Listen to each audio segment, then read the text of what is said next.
올해 에너지 가격은 50%, 식품 가격은 23%나 더 급등할 것으로 세계은행이 경고했습니다. 미국 부모 중 52%는 여전히 성인 자녀를 부양하며 함께 살고 있는 것으로 조사됐습니다. 미국의 100대 대기업들 가운데 19개 회사들이 2021년도 세금 보고에서 실질적으로는 연방소득세를 한 푼도 내지 않은 것으로 나타났습니다. 카말라 해리스 부통령이 코로나19 바이러스에 양성 반응을 보여 자가격리에 들어갔습니다.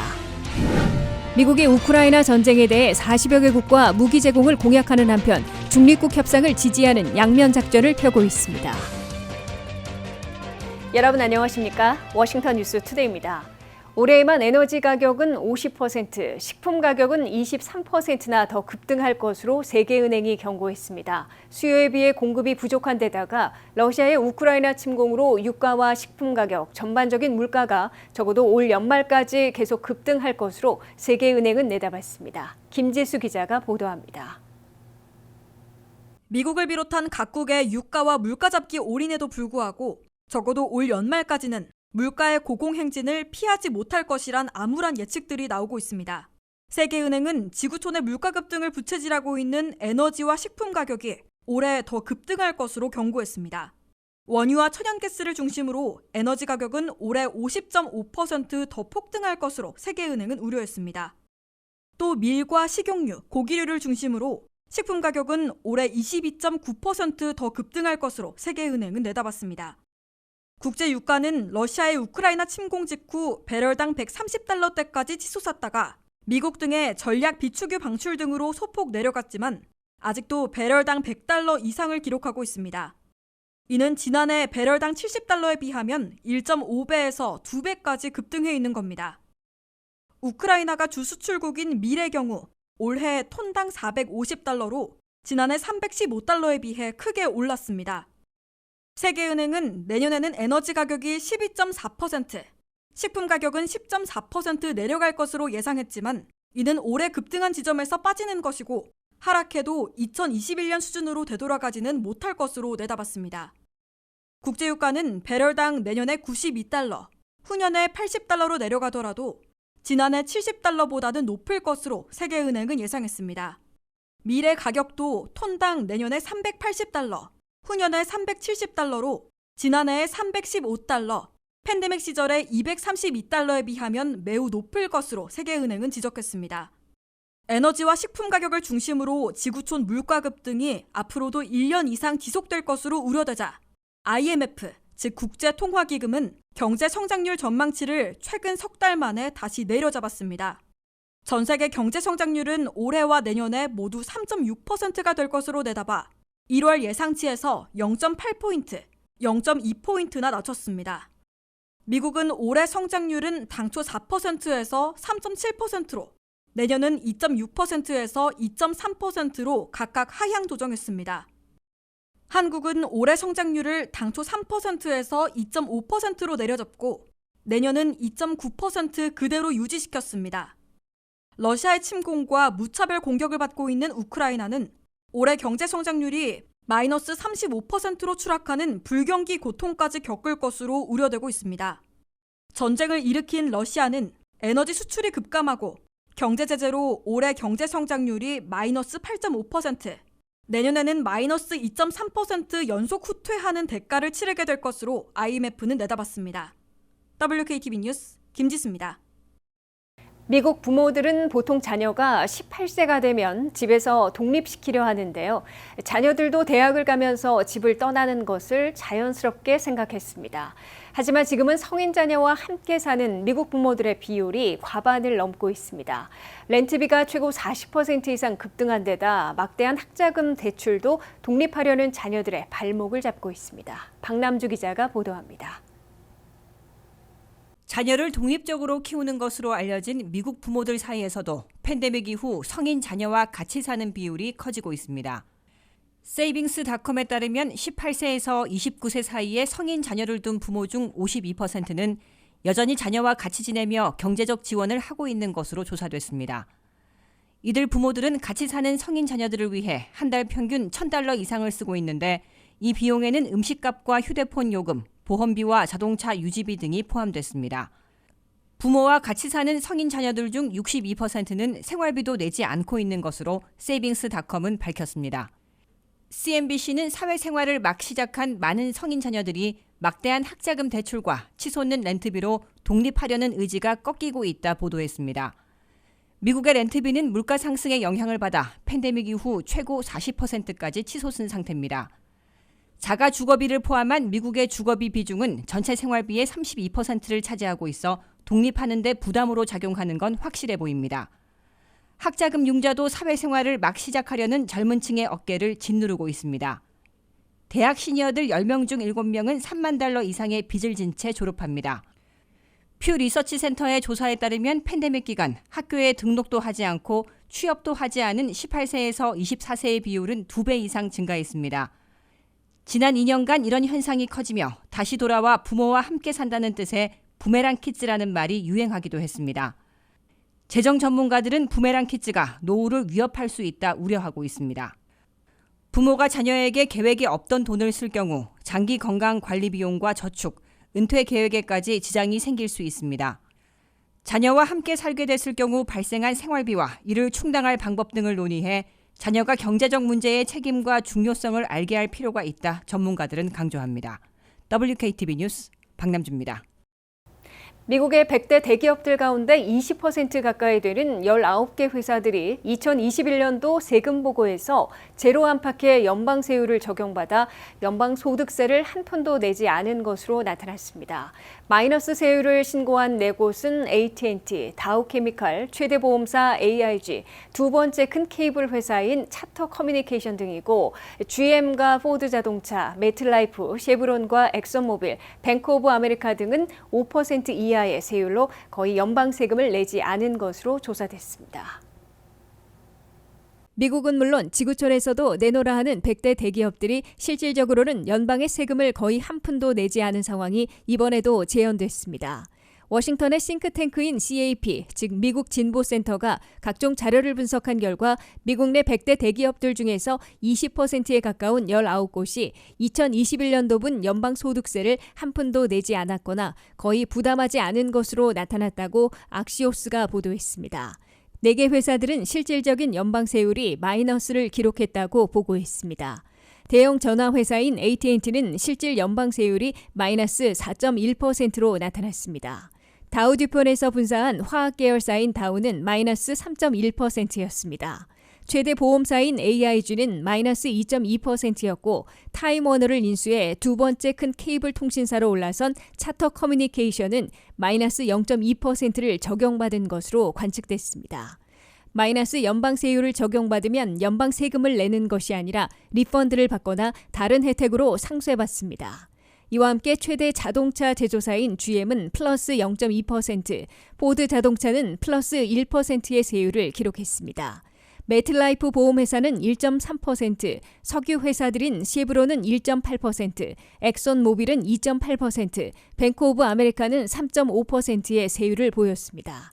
이들 회사들도 엄청난 수익에 비해 5% 이하의 연방세율을 적용받아 연방세금을 거의 한 푼도 내지 않고 있음을 보여주고 있습니다. 대기업들이 연방세금을 거의 안 내고 있는 사태는 트럼프 행정부 출범 첫 해인 2017년에 초대형 감세안이 시행되면서 법인세가 35%에서 21%로 대폭 낮아진 반면 대기업들이 공제받을 수 있는 세제 혜택은 대폭 늘어났기 때문으로 분석됩니다. 대기업들은 엄청난 수익을 올리더라도 설비 투자와 비즈니스 비용, 종업원 스톡옵션 등으로 상당액을 제공받고 있습니다.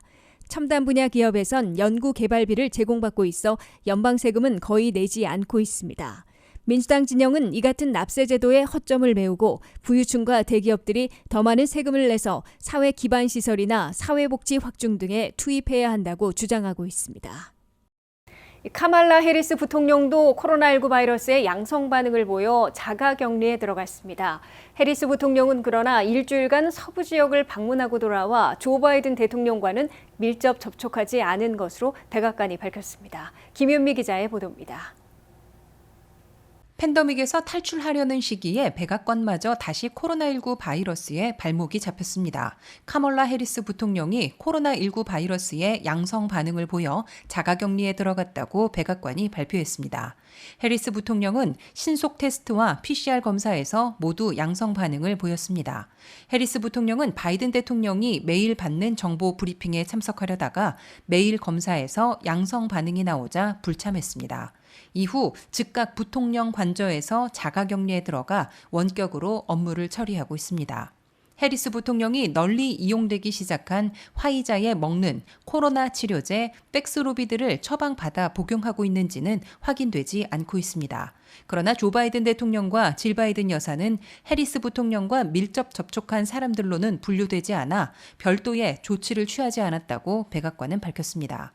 해리스 부통령은 지난 18일 마지막으로 바이든 대통령과 밀접 접촉한 후 일주일 동안 서부 지역을 방문하고 25일에 워싱턴에 돌아왔기 때문에 그간 밀접 접촉하지 않았다는 게 백악관의 설명입니다. 해리스 부통령의 부군인 더글라스 M. 호프 변호사는 이미 한 달 전 감염됐다가 회복됐습니다. 해리스 부통령은 4월 1일 두 번째 부스터 4차 접종까지 마쳤음에도 돌파 감염된 것으로 나타났습니다.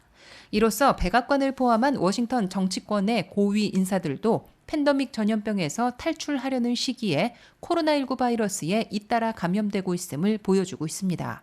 카멀라 해리스 부통령에 앞서 낸시 펠로시 하원 의장이 감염된 바 있습니다.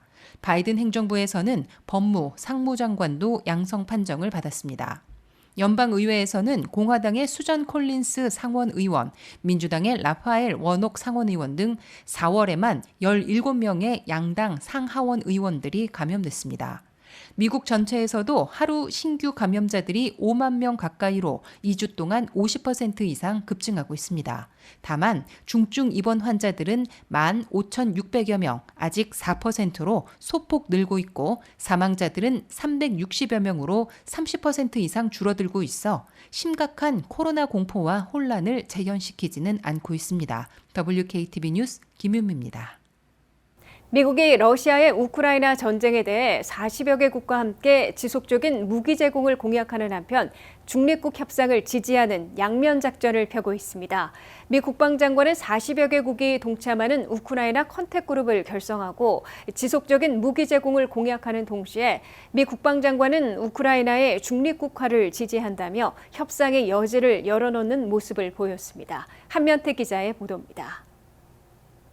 앞으로 한 달이 러시아의 우크라이나 전쟁 양상을 결판낼 중대 분수령이 될 것으로 간주되는 가운데 미국은 군사 압박과 협상 여지를 동시에 표명하는 양면 작전을 펴고 있는 것으로 보입니다.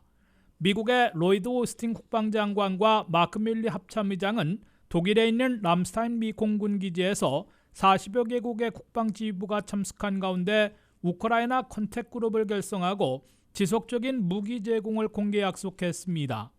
미국이 주도하는 우크라이나 컨택그룹은 매달 직접 회동이나 화상회의를 갖고 시시각각 변하는 전황에 매우 신속하게 대응해 나가며 우크라이나에 대한 무기 제공을 지속 확대키로 했습니다. 로이드 오스틴 미 국방장관은 미국과 컨택그룹의 목표는 러시아군의 공격을 저지하고 우크라이나 영토 밖으로 나가게 하는 것은 물론이고 결과적으로는 우크라이나 국방력을 강화시키는 것이라고 공언했습니다. 조 바이든 대통령은 블라디미르 푸틴 러시아 대통령의 명령으로 2월 24일 우크라이나를 침공해 무차별 공격한 지 2달 동안 8차례에 걸쳐 우크라이나에 무기를 제공했으며 모두 37억 달러의 군사 원조를 지원했습니다. 여기에 독일이 미온적이던 정책을 뒤집고 러시아에 대한 강경책으로 선회하기 시작했습니다. 독일은 탱크 위에 레이더와 기관총 등을 장착해 대공포와 지상타켓 공격용으로 사용할 수 있는 중화기인 게파드 대공포 장갑차 수십 대를 처음으로 우크라이나군에 제공한다고 발표했습니다. 독일은 또 수일 안에 러시아산 원유를 대체할 수입선을 찾을 것이라며 러시아산 원유와 천연가스를 봉쇄하는 오일 가스 엠바고가 임박해지고 있음을 경고했습니다. 한편으로 토니 블링컨 미 국무장관은 미국은 우크라이나의 중립국화를 지지한다며 종전과 평화협상의 여지를 열어놓는 모습을 보였습니다. 블링컨 국무장관은 우크라이나는 주권국가이자 민주국가, 독립국가로 남아야 한다면서 이를 위한 최종 평화협정에서는 중립국화하는 데 미국은 지지할 것이라고 밝혔습니다. 블링컨 국무장관은 그러나 푸틴 대통령은 아직 전쟁을 끝내고 실질적인 협상에 나설 조짐을 보이지는 않고 있다고 비난했습니다.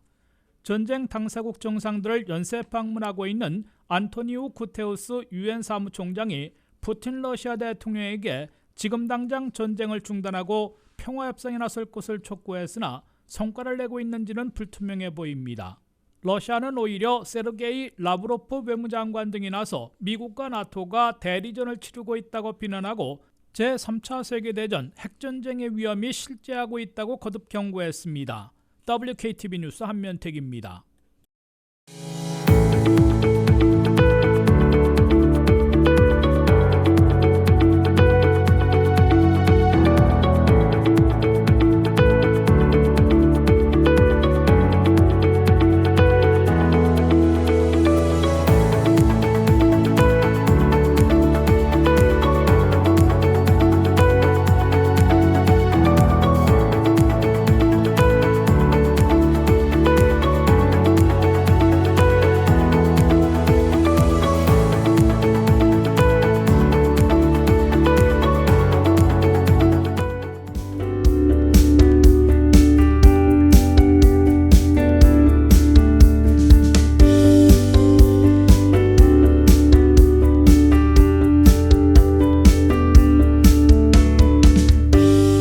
이상으로 워싱턴 뉴스투데이를 마치겠습니다. 시청해주신 여러분 고맙습니다.